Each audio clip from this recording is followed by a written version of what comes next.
சீமானன் போய் ரஜினிகாந்தை பார்த்ததே சங்கித்தனம்னா விஜய் மோடியை போய் பார்த்தார அது என்ன தனம் சொங்கித்தனமா? அது சங்கியும் சொங்கியும்னு போடலாமா? ஹலோ எஸ், நம்ம அப்படி welcome to Vijay stock, welcome to another video. அநேகமாக இந்த கிளிப்பிங்கை பார்த்தோன்னே இன்றைக்கி என்ன பேச போகிறோம், எதை பற்றி பேச போகிறோம் அப்படின்றது உங்களுக்கு நல்லாவே தெரிஞ்சிருக்கும். சார் ரொம்ப புத்திசாலித்தனமாக கேள்வி கேட்குறாராம். என்னது, அவர் இப்போ சீமான் ரஜினியை பார்த்தனால நீங்கள் சங்கின்னு சொல்கிறீங்க, ஆனால் அவங்க தளபதி மோடியை பார்த்துருக்காரு, அப்போ அவர் சங்கின்னு சொல்லலாமா இல்லை சொங்கின்னு சொல்லலாமா அப்படின்னு. டேய், நீ என்ன வேணால் சொல்லுடா, ஆனால் நீங்கள் மங்கின்றதை மட்டும் ஒத்துக்கிறீங்க அப்பப்போ. ஏன்டா அறிவு கேட்டதுனே, உன்னை நான் என்ன பண்ணுறது, ரொம்ப புத்திசாலியாக இருப்பேன் அப்படின்னு நினச்சி பார்த்தா இவ்வளோ அடி முட்டாள்தனமாக இருக்காங்களே அப்படின்னு நினைக்கும் போது தான் கொஞ்சம்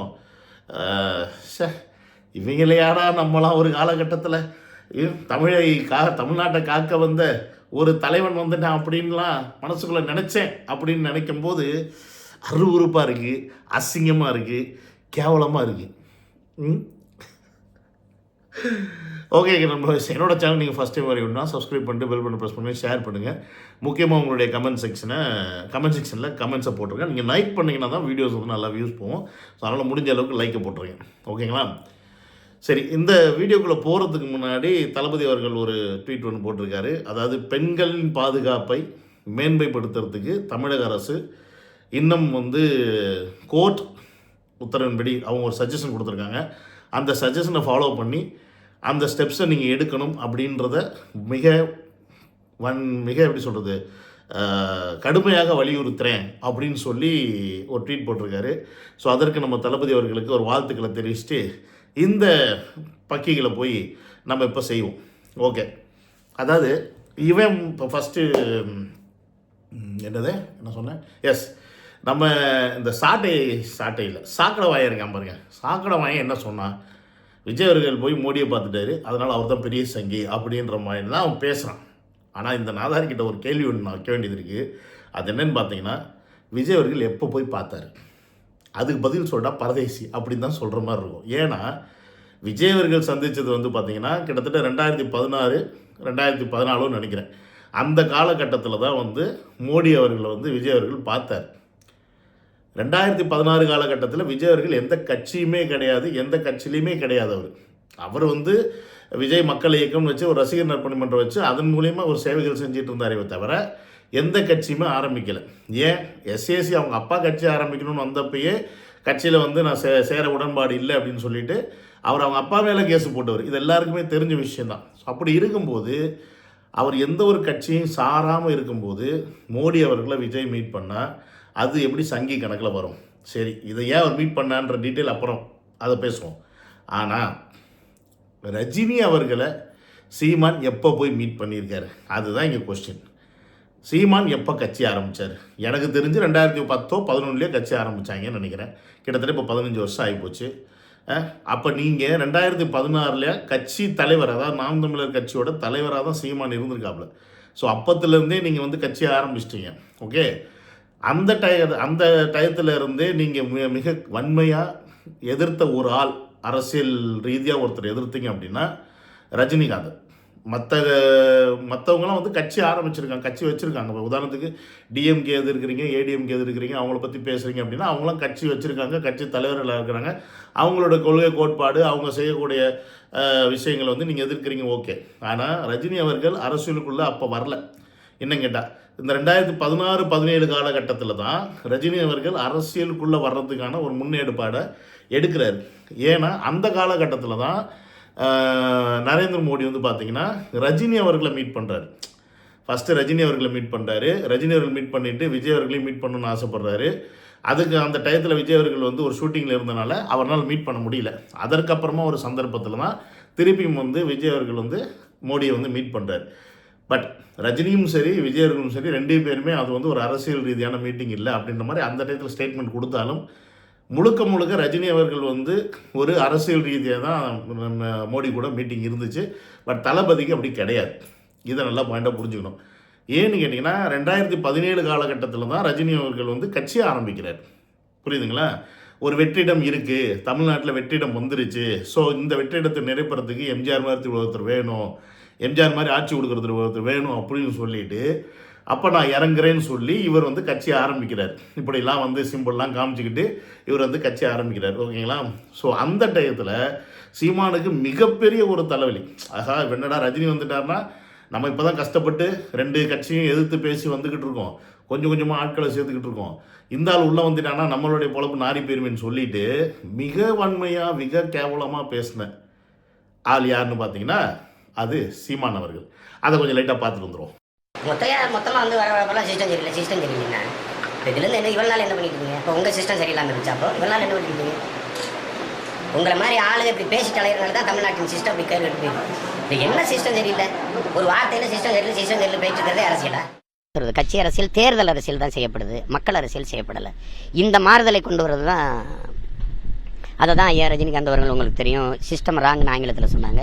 நான் அதை தமிழில் அமைப்பு தப்பாக இருக்குது மாற்றணும்னு சொன்னேன். அது குறித்து தான் பேசணும். ஸோ இப்போ நீங்கள் பார்த்துருப்பீங்க ரஜினி அவர்கள் சொன்ன ரீசன் என்னன்னு பார்த்தீங்கன்னா சிஸ்டம் சரியில்லை, அதனால நான் வந்து கட்சி ஆரம்பிக்கிறேன் அப்படின்னு சொல்லி சொன்னப்ப என்ன கிழிச்சிருக்கான் பாருங்க அந்த ஆளு, என்ன கிழிச்சிருக்கான். ஸோ அப்போ சிஸ்டம் சரியில்லை, ரஜினி அவர்கள் வந்தது நீ உண்மையாக கண்டிச்ச. இப்போ சிஸ்டம் சரியாயிடுச்சா? ஏன்னா விஜய் அவர்கள் கட்சி ஆரம்பித்து இப்போ 1 வருஷம் தான் ஆயிருக்கு. ஒரே ஒரு மாநாடு தான் போட்டிருக்காரு. கட்சி ஆரம்பித்தார், கிட்டத்தட்ட 8-9 மாதம் கழித்து ஒரு மாநாடு போட்டிருக்காரு. மாநாடு போட்டு 1 மாதம் தான் ஆயிருக்கு. அப்படின்னும் போது இன்னும் ஒரு எலெக்ஷனை கூட விஜய் அவர்கள் வந்து டேரெக்டாக சந்திக்கலை. ஓகே, வார்டு எலெக்ஷன்ஸை பார்த்தாங்க, அதில் வந்து நிறைய ஜெயிச்சாங்க அப்படின்றது அது வந்து விஜய் மக்கள் இயக்கம் சார்பாக செஞ்ச மாதிரி தான் அது கணக்கு. ஏன்னா விஜய் அவர்களுடைய ஒரு பேரை வச்சுக்கிட்டு. பட் கட்சின்னு ஒன்று ஆரம்பித்து விஜய் அவர்கள் தலைவராக இருந்து ஒரு கட்சியை வழி நடத்துகிறார் அப்படின்னா அது தமிழக வெற்றி கழகம் தான். அப்படி இருக்கும்போது அந்த கட்சி ஆரம்பித்து இந்த வருஷம் தான் ஆகுது. அப்படின்னும் போது 2016 விஜய் அவர்கள் ஒரு மோடிஜியை மீட் பண்ணால் அது எப்படி ஒரு சங்கியாகும்? இன்னும் கேட்டால் அவர் வந்து ஒரு பிரைம் மினிஸ்டராக இருக்கிறவர் வந்து பார்த்திங்கன்னா ஒரு ஹீரோவை மீட் பண்ணுறது அப்படின்றது வந்து it's a fried to the hero. ஓகேங்களா? அந்த பாயிண்ட் ஆஃப் வியூவில் தான் பார்க்கணும். அந்த பாயிண்ட் ஆஃப் வியூவில் விஜய் அவர்களை பார்த்துருந்தாலுமே அது கூட எங்கே விஜய் வந்து இங்கேருந்து டெல்லி போய் பார்த்தாரா?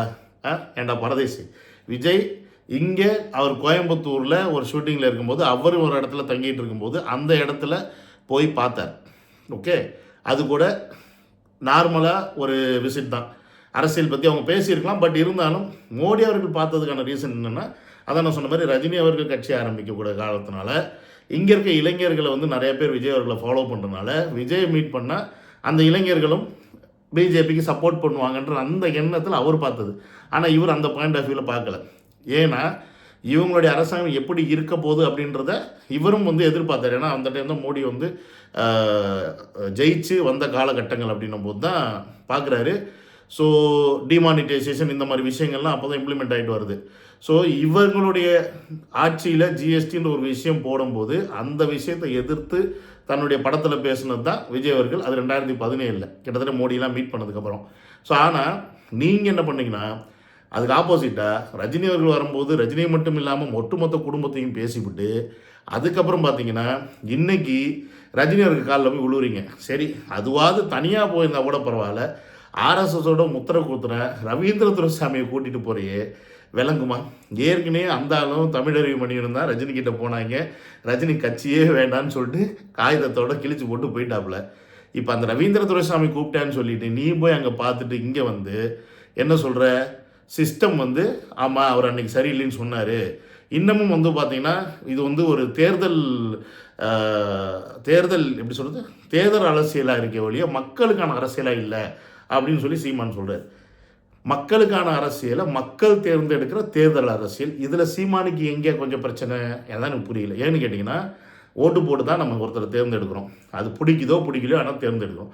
அப்படின்னும் போது இது மக்கள் அரசியல் தான். ஸோ மக்களுக்கான அரசியல் தான், மக்கள் தேர்ந்தெடுக்கிறவங்க தான் தலைவராக இருக்கிறாங்க. அப்படின்னும் போது இதுக்கு மேலே என்ன உங்களுக்கு அரசியல் வேணும்? ஸோ மக்கள் சீமானை தேர்ந்தெடுக்கலை அப்படின்னா அது மக்கள் மேலே முழு தவறா இல்லை சீமான் மேலே தவறான்னு சீமான் தான் பார்க்கணும். உதாரணத்துக்கு சீமானை போன்ற ஒரு பேச்சாளரை, சீமானை போன்ற ஒரு கருத்தியலை கொண்ட ஒரு நபரை நானும் என்னை போன்ற பல பேர் இன்ஸ்பயர் ஆகிருக்கும், இல்லைன்னே சொன்னதே கிடையாது. ஆனால் அவருடைய உண்மை முகம் என்ன அப்படின்றது இப்போ தான் நமக்கு தெரிய வருது. ஏன்னா நீ ஒரு தமிழ்நாட்டுக்காக தமிழ் மண்ணுக்காக போராடுற அப்படின்னா ஒரு திராவிடத்தையும் தமிழ் தேசியத்தையும் 2 கண்ணா பார்ப்பேன்னு சொன்ன விஜய் அவர்கள் உனக்கு தப்பாக தெரிகிறாரு. ஆனால் ஆன்மீக அரசியல்னு சொன்ன, அதாவது ஹிந்துத்துவா அப்படின்ற ஒரு அரசியலை முழுக்க கையில் எடுத்திருக்க ரஜினி அவர்கள் உனக்கு சரியாக தெரிகிறாங்க. நீ போய் இன்றைக்கி அவரை பார்க்குற, கேட்டால் ஆசீர்வாதம் வாங்க போனேன், ஆசை போயிட்டு அங்கே போய் அவர் காலில் விழுந்துட்டு வர நீ. அப்போ நீ எப்பேற்பட்ட சங்கி? சங்கின்னு சொன்னால் செருப்பு கட்டி அடிப்பேன்னு சொன்ன சீமானு இன்னைக்கு சங்கி அப்படின்றது நண்பர் அப்படின்ற வார்த்தைக்கு அப்படியே மொழிபெயர்க்கிறார். இன்றைக்கி ரஜினி அவர்கள் என்னெல்லாம் சொல்கிறாரோ அதுக்கெல்லாம் மொழிபெயர்க்கிறீங்க. அப்போ உண்மையான சங்கி யாருன்னு பார்த்தா விஜய் கிடையாது. ஏன்னா விஜய் அவர்களை நீ இன்னொரு பாயிண்ட் அவர் சொன்னால் சங்கின்னு சொல்ல முடியாதா? அவர் கிறிஸ்டின்டா. அப்படி இருக்கும்போது நீ எப்படா சொல்லுவேன்? ஏன்னா அவருடைய இப்படி மதமாக பார்த்தா அப்படின்னா அது அந்த மாதிரி கேட்டகரி. ஸோ விஜய் அவர்கள் நீ அப்படியும் சங்கின்னு சொல்ல முடியாது, இப்படியும் சங்கின்னு சொல்ல முடியாது. ஏன்னா அரசியல் கட்சி ஆரம்பித்ததுக்கு அப்புறமா அவர் ஏதாவது ஒரு அரசியல்வாதிகிட்ட போய் உக்காந்தாலோ நின்னாலோ கூட்டணிக்கு பேரம் பேசி ஏதாவது பண்ணால் நீ அப்போ வேணாம் பேசலாம். இன்றைக்கி ஒரு அரசியல் கட்சி ஆரம்பிச்சிருக்காரு, அவருடைய நிலைப்பாடு என்னன்னு சொல்லிட்டாரு.